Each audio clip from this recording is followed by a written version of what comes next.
Bonjour à tous. Pour ceux qui sont intéressés par le sujet de la robotique, de ce qu'on appelle à tort l'intelligence artificielle et qui s'appelle en réalité apprentissage machine, on peut distinguer, dans la littérature scientifique, en tout cas c'est très clair, on peut distinguer l'apprentissage machine supervisé qui est différent de l'apprentissage machine non supervisé. Et c'est quelque chose d'important à comprendre, surtout si vous voulez construire dans vos études ou dans vos projets parascolaires des algorithmes performants, puisque la littérature scientifique des 10-15 dernières années défend que l'amélioration des performances jusqu'à atteindre l'opérationnalité passera par abandonner l'apprentissage supervisé pour aller vers l'apprentissage non supervisé. Bon, c'est pas un tranchement définitif, mais c'est plutôt la tendance dans la bouche de spécialistes. Alors, qu'est-ce que c'est que l'apprentissage supervisé? Eh bien, moi, par exemple, pendant ma thèse, je vous ai dit que j'apprenais mon ordinateur à reconnaître des cris, des chants d'oiseaux, d'insectes, d'amphibiens, de mammifères, etc., etc. Donc, je vais vous donner un exemple. Je vous montre un spectrogramme temps-fréquence. Dans la description sous la vidéo, je vous ai mis un épisode précédent dans lequel je vous montrais l'exemple d'un spectrogramme temps-fréquence avec des voisements de tourterelles turques. Donc là, vous avez le temps. Là, vous avez le contenu fréquentiel, 0 Hz, et là, environ 22 000 Hz. Et donc, il y a des enregistrements qui, par exemple, sont des enregistrements de tourterelles turques. Donc, ça fait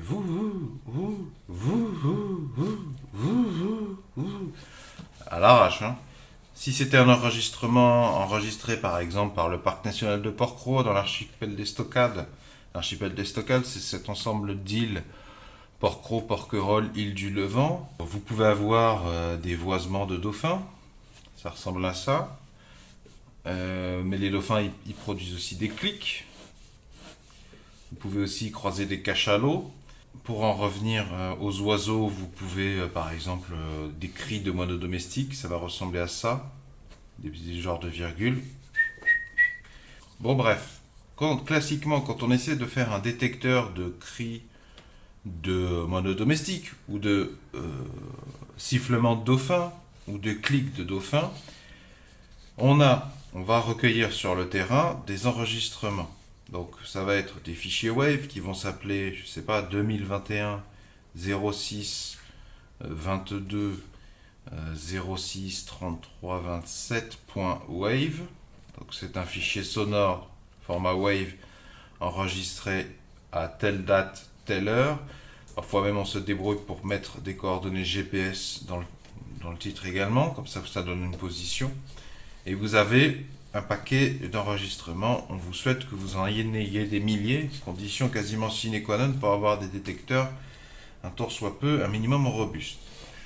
Donc, ce que vous allez faire, vous allez programmer dans un langage, MATLAB, Python, que sais-je, vous allez programmer un ensemble d'instructions pour aller dire aux algorithmes que vous utilisez de prendre les fichiers WAVE et d'en faire une transformée de Fourier. Vous allez souvent partir sur une analyse plutôt orientée image. Vous allez représenter le signal sonore sous la forme d'une image. Un spectrogramme, c'est une image, hein. C'est un format très confortable pour le cerveau humain. C'est très tourné de manière à être compréhensible par un humain. Et vous allez par exemple chercher à faire ce que vous pensez qu'un ornithologue fait, un stagiaire ornithologue fait, c'est-à-dire vous allez lui dire à l'algorithme, bon, il faudrait que tu t'arrives à me trouver les moments de silence de ce qui n'est pas du moment de silence. Par exemple, ça là, c'est plutôt du silence. Si je m'intéresse que à la tourterelle turque, ça m'intéresse pas. Ça m'intéresse pas. Il faudrait que tu trouves ça. Et ensuite, vous allez mesurer des paramètres descripteurs en français, paramètres descripteurs. En littérature scientifique, ça va être features. Dans les articles scientifiques, apprentissage machine, ce sera features. Features vectors. Paramètres descripteurs.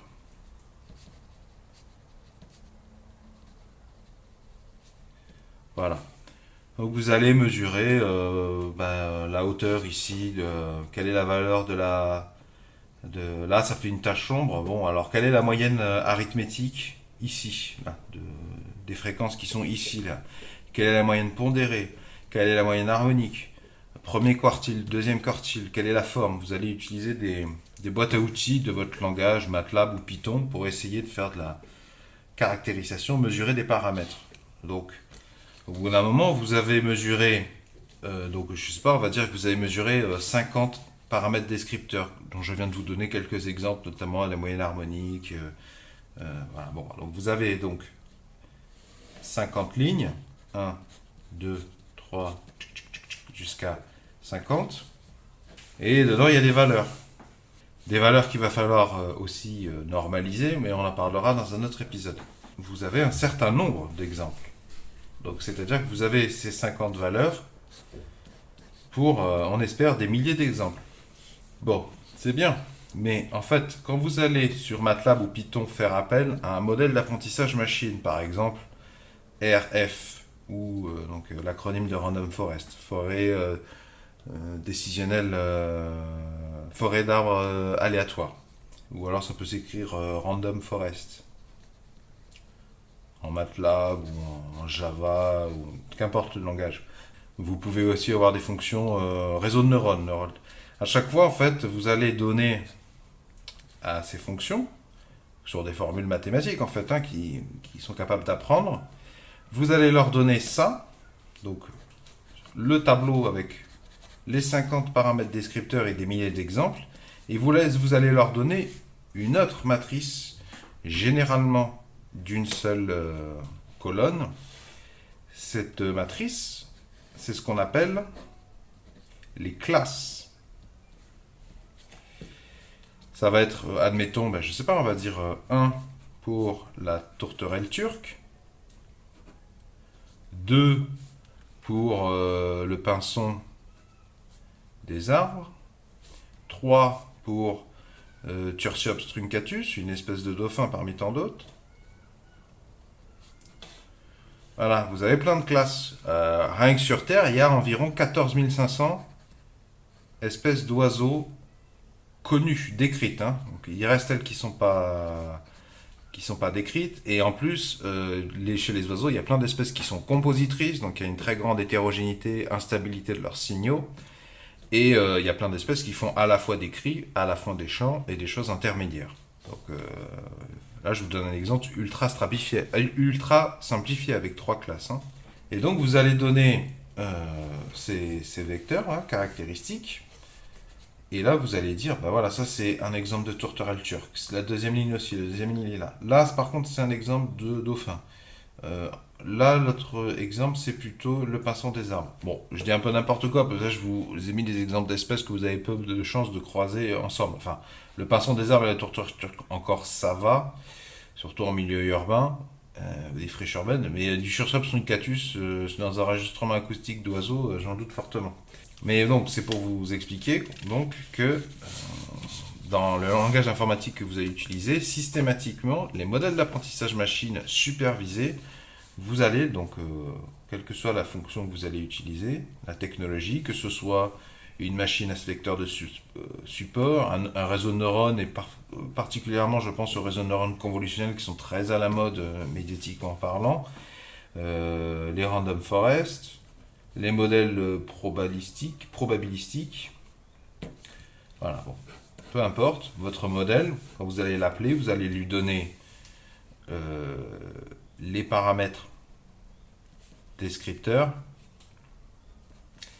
et les classes pour qu'il apprenne une relation entre le numéro là, de la classe et les valeurs ici, qui s'entraîne à trouver des plans de manière à ségréguer, c'est-à-dire à essayer de chercher quels sont les paramètres descripteurs qui permettent de bien séparer correctement les classes et de retrouver, d'identifier correctement à qui appartient tel son ou tel autre. Désolé pour la sirène en arrière-plan, désolé pour les bruits de fond en arrière-plan. Et donc ça, c'est l'apprentissage supervisé où vous imposez, déjà surtout vous imposez les classes, c'est-à-dire que c'est vous, humain, avec vos gros doigts d'humain dans le code, qui imposez aux capacités des machines des limitations parce que vous avez déterminé des classes sans vous interroger sur la pertinence de ces classes, sur l'équilibrage de ces classes. Vous avez tendance à dire bah, pour chaque espèce, je vais faire au moins 2 classes. Donc ça va faire doubler mes classes, mon nombre de classes. Je vais faire au moins une classe cri et une classe chant pour chaque espèce d'oiseau. Alors qu'en fait, quand on regarde le signal, c'est vous qui avez un problème parce que d'un point de vue du signal, ça serait plus pertinent de compter une seule classe, par exemple, pour 40 espèces d'oiseaux différentes. Ça serait mieux de faire dans un premier temps une même classe pour 40 espèces différentes, mais des cris. Par exemple, d'un point de vue du traitement du signal, un cri de moineau domestique et un cri de hibou petit duc, les ornithologues, quand ils discutent avec des apprentisseurs machines, ils barbillent en tête en disant attention, il faut que tu ségrègues les deux. Mais en fait, c'est pas très malin de faire comme ça et on va limiter les performances du robot. Ça serait mieux en fait de laisser le robot chercher, mettre le paquet sur chercher les paramètres descripteurs qui permettent de faire des catégories belles, vraiment de bien distinguer les choses correctement, et dans un deuxième temps de voir quelle classe correspond à quoi, quitte à relancer ensuite des subdivisions dans les classes, mais toujours en partant plutôt du signal vu par la machine. Parce que nous, on a une manière en tant qu'humain très très biaisée. Nos capteurs sont extrêmement biaisés. Par exemple, votre oreille, je fais extrêmement vulgarisé, hein, mais il y a partie de votre oreille, donc c'est la cochlée. La manière dont sont répartis les capteurs dans votre oreille, c'est une échelle logarithmique. Alors vous n'avez pas besoin de comprendre ce que c'est que l'échelle logarithmique, mais pour vous la faire courte, imaginez que ça, c'est vos capteurs que j'ai déroulés. Vous avez des capteurs, donc là je vais vous faire un petit spectrogramme temps-fréquence. Hein. Donc là c'est 22 000 Hz, c'est très haut. Hein. En général, 20 000 Hz, vous n'entendez plus, l'oreille humaine n'entend plus ces bruits-là. Ici c'est 0 Hz, donc ça va être le rugissement très grave d'un lion dans le Serengeti ou un barrissement d'éléphant par exemple. Donc là c'est les graves, là c'est les aigus. Mais il faut bien comprendre que nous, on a un organe sensoriel qui attache beaucoup plus d'importance aux fréquences qui sont entre, je sais pas, à la louche, entre 0 et 8000 Hz. Nous, l'oreille humaine, on a tendance à négliger tout ce qui est aigu, ce qui fait que concrètement, nos capteurs, pour entre 0, ici ça va être 22 000, mais on va pas du tout avoir un nombre de capteurs répartis équitablement pour toute cette gamme fréquentielle qui va de 0 Hz à 22 000 Hz. On va avoir, je sais pas, la moitié des capteurs qui sont capables d'étudier les 1000 Hz, de capter les 1000 Hz. Et ici, on va avoir 10 000 par exemple, 10 000 Hz. Je ne vous demande pas de retenir tout ça. Ici, on va avoir, je sais pas, 15 000 Hz. Je ne vous demande pas de mémoriser ça, mais je vous demande de comprendre que les organes humains sont ici issus d'un processus biologique et ils sont ils ont des partis pris,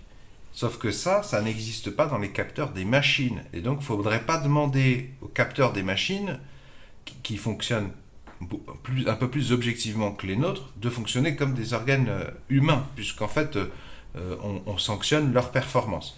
Alors, c'est pour ça qu'on a mis au point l'apprentissage machine non supervisé. Donc cette fois-ci, ça va être dans votre langage informatique que vous utilisez. Moi, je vous encourage à plutôt utiliser du Python, de la programmation par Python, MATLAB, Java, de préférence Python, une solution gratuite et libre pour qu'elle puisse être utilisée partout par les chercheurs, partout sur la planète, même après votre décès, même si vous décédez le lendemain de votre thèse, parce qu'au moins la connaissance sera transmise. Parce que ce qui se passe à l'heure actuelle, c'est que chaque laboratoire dans le monde fait son petit truc de son côté, et ça fait 30 ans que tous les laboratoires, chaque fois qu'il y a besoin d'étudier une espèce de dauphin, on refait le travail tout depuis le début, parce que personne n'utilise, il n'y a pas beaucoup d'homogénéisation sur l'utilisation des outils gratuits et libres à la diffusion des détecteurs.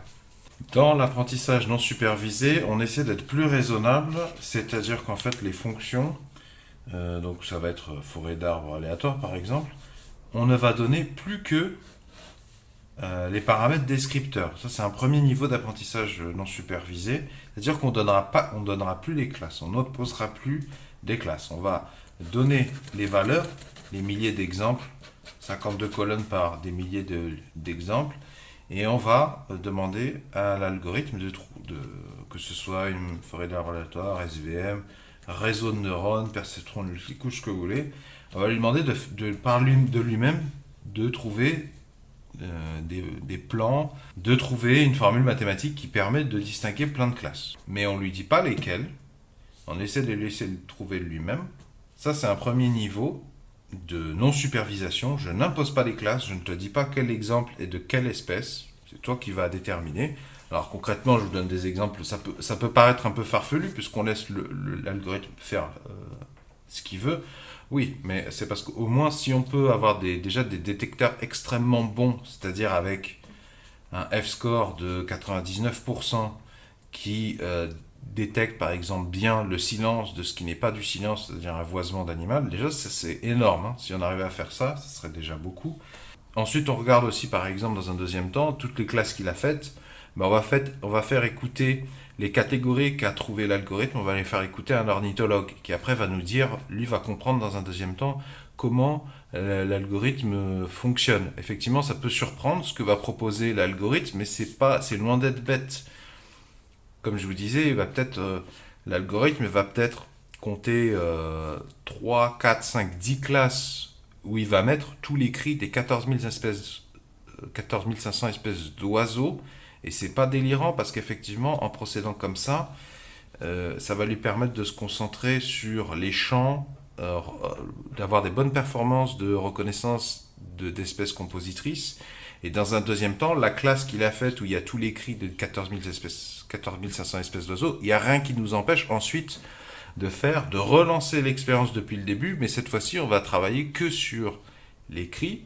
Et on va lui demander, donc, dans un deuxième temps, on va lui apprendre à distinguer tous les cris de toutes les 14 500 espèces d'oiseaux. Parce qu'effectivement, c'est assez irrationnel de vouloir, bille en tête, trouver des paramètres descripteurs qui vont à la fois qui vont être aussi efficaces pour distinguer des petites tâches régulières avec quasiment le même intervalle et des compositions qui peuvent durer 15 secondes en continu d'un rossignol philomèle, d'une grive musicienne, etc., etc. En fait, par l'apprentissage non supervisé, l'humain se rend compte un petit peu de la bêtise de ce qu'il demande. Et il y a même encore plus loin dans l'apprentissage non supervisé, donc là je vous ai donné le premier niveau, c'est je ne donne plus de classes et je n'impose plus un nombre de classes. Et il y a le deuxième niveau, je ne donne même plus de paramètres descripteurs. Et je pense notamment au réseau de neurones convolutionnel. C'est-à-dire que je vais donner, on a des machines qui sont de plus en plus capables de le faire, et puis avec l'ordinateur quantique, ça va encore plus s'améliorer. Quand je mesurais là, mes 50 paramètres descripteurs à partir d'un bout d'une demi-seconde de signal.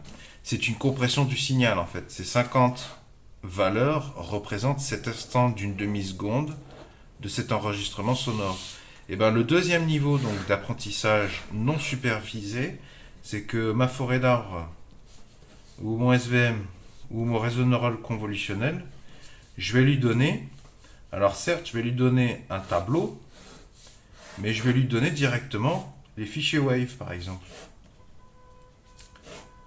Je lui donne tout le signal que j'ai. Je ne vais pas imposer mes échelles logarithmiques biaisées de ma cochlée. Je ne vais pas lui imposer une représentation image du son qui est elle-même biaisée parce que c'est une transformée de Fourier qui est donc fortement influencée par la nature biaisée de mes organes biologiques.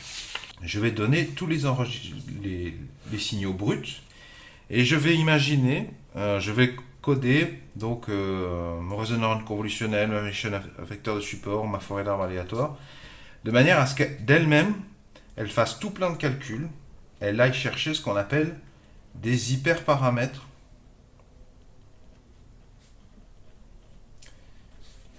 En fait, je ne calcule plus sur la base de critères partiaux, subjectifs, que je crois très malins parce que je suis un ornithologue, mais j'oublie qu'une machine, c'est pas des capteurs humains. Je vais laisser la machine avec le signal brut. Donc en fait, c'est le signal brut, grosso modo. Donc là, vous avez le temps en secondes. Là, vous avez 1, moins 1, c'est la déformation de la membrane. C'est ça en fait, hein. Donc c'est absolument imbitable pour une oreille humaine, hein. Pour un œil humain, là, vous savez pas trop ce que je vous montre là. Et c'est pas grave parce que nous on veut que ce soit l'ordinateur qui comprenne et qui arrive à voir au travers ce signal. On veut qu'il fasse ce travail à notre place. Donc il va par exemple multiplier le signal par lui-même, puis le diviser par autre chose. Il va calculer tout et n'importe quoi. Donc dans le cas d'un réseau de neurones, il va calculer plein de valeurs. Et ensuite, par les itérations lors du processus d'apprentissage, il va tester de manière objective, sans a priori, si les paramètres qu'il a décrits, lesquels qu'il a pondus, qu'il a choisis, aléatoirement, en tout cas pour certains, est-ce qu'il y en a qui sont très bons, qui semblent très bons, qui nous échappent complètement parce que ça peut être des paramètres des résultats dont la valeur découle d'un calcul abscon pour un humain. En tout cas, ça ne saute pas aux yeux comment on fait pour obtenir cette valeur. Mais l'apprentissage machine, il s'en fout, lui, parce il fonctionne par itération. Et donc, il va tester si certains paramètres permettent d'établir des classes nettes. Puisque nous, ce qu'on veut, c'est avoir des algorithmes qui sont capables de faire des détections robustes. À la limite, dans un deuxième temps, on peut relancer des choses pour affiner les classes que va elle-même déterminer la machine. C'est pas un problème. Mais au moins, si on a des détecteurs qui sont capables de détecter 3 espèces en même temps dans la même classe, c'est pas ce qu'on attendait au départ, mais déjà quelque chose de robuste aux parasites, aux conditions météo, enfin aux parasites en général, obsessionnels sur le terrain, ça a une valeur immense. Parce qu'après, dans un deuxième temps, on sait que bon, oui, quand il détecte cette classe, ça peut être 3 espèces d'oiseaux. C'est pas un problème parce qu'on peut relancer la machine, ou tout simplement c'est pas un problème parce qu'ensuite on peut affiner dans un deuxième temps sa détection, où il y a des informations contextuelles par exemple.